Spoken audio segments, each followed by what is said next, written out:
So the time had come to finally buy my dream car. So I looked in the usual places like the forums, Piston Heads, eBay, Facebook Marketplace, and I just couldn't find one that ticked all the boxes. So I contacted Torque GT down in Torquay. So I paid the deposit and the team got to work with looking for a car. In the meantime, I found a white one in the UK that was within my budget, and I decided to go look at it. We struck a deal and the car was now mine. Happy days. Got back in contact with Torque GT and Darren very kindly refunded the deposit for me, as I found a car myself and it hadn't been long since the process had started. And he also very kindly got the auction sheet for me from when it was originally sold in Japan. So I went on a little spending spree to begin with. I bought some Moisture R coilovers as well as some 17-inch ATEC monoblock wheels. We also managed to find a Blitz twin pass intercooler. The car went to H&S Performance for a full service, including camber, water pump. All the fluids got changed, including diff, transmission, coolant, you name it.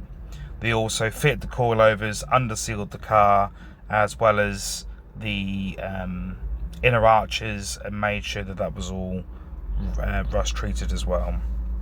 On the way down to a family holiday to Cornwall, I stopped by and picked up this Altea bumper.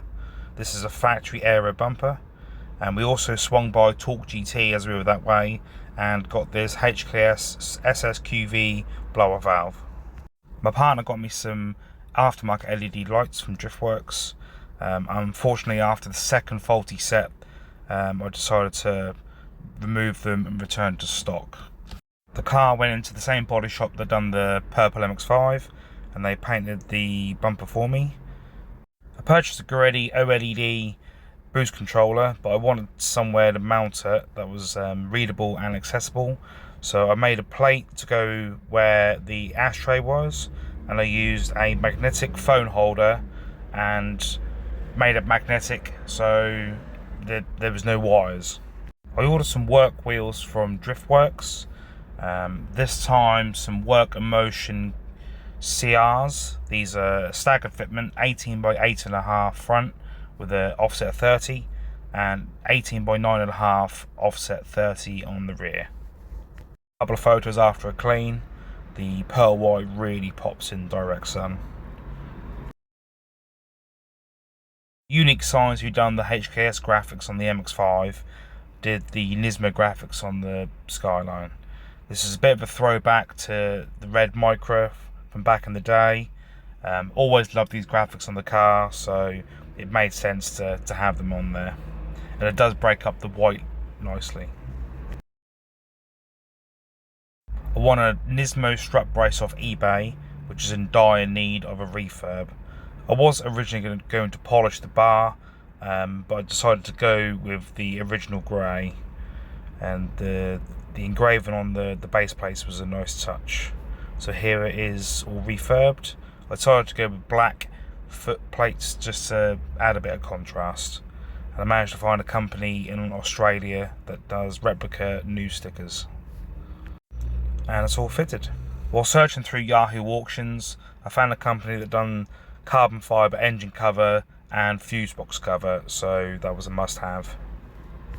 A big order from Nengum was placed for some Nismo bits and pieces, so I got a fuel cap, oil cap, floor mats, as well as the speedo cluster.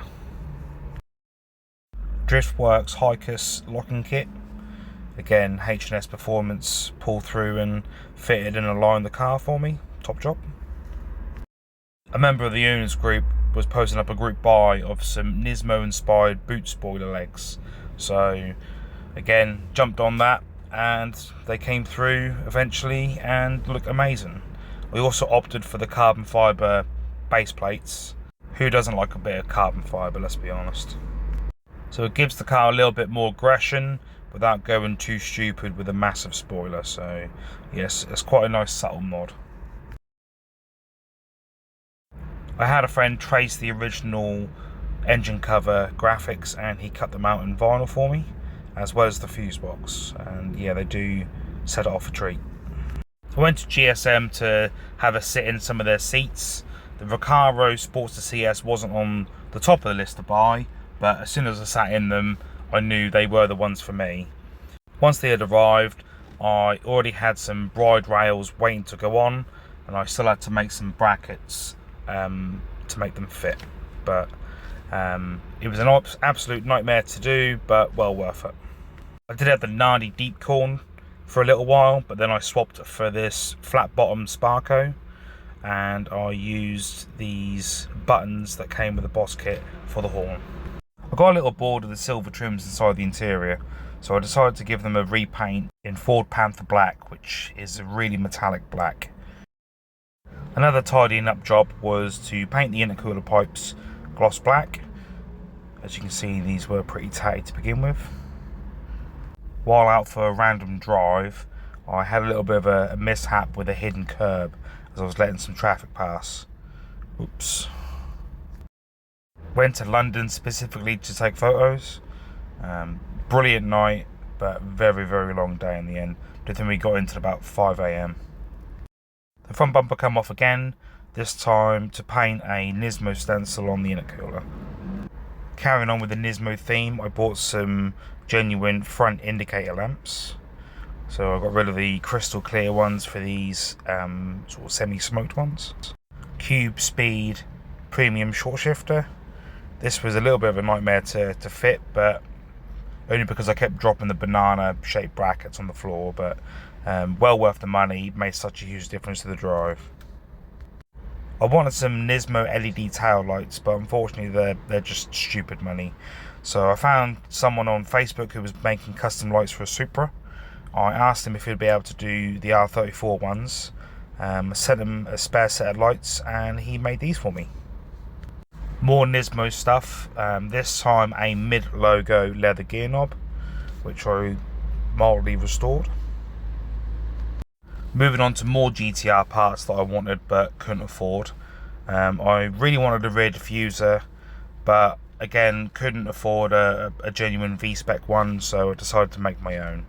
So using the trusty CAD cardboard aided design, made a template, cut it out of sheet steel, folded the fins and made some brackets, and this is the finished item. So really happy with how this come out, but it needs repainting because the guy who blasted it and powder coated it done a terrible job. Developed a misfire on 2 cylinders, so ordered some genuine coil packs.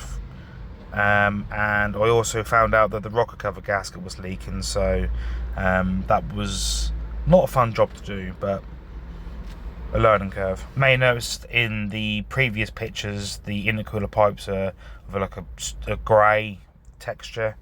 This was done during the COVID pandemic, but it started to flake off, so I decided to repaint them black.